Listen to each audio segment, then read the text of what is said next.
Hi guys, good morning. For today's video, ako nga pala ngayon ay magluluto ng pesang galunggong. Ayan, ako ay magigisa na ng sibuyas at bawang. Lalagay ko na rin ang luya at saka ang kamatis.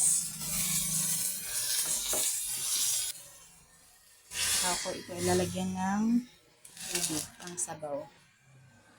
Ayan, nilagyan ko na rin ng sili at saka kalasa. Saka natin ilalagay ang pritong galunggong. Katapos kung kumukulo, ilalagay na rin natin ang mga gulay. Hanggang sa hintayin natin itong siyang maluto. Saka natin ito tatakpan. Ayan, luto na ang ating pesang galunggong. Saka natin ito titikman.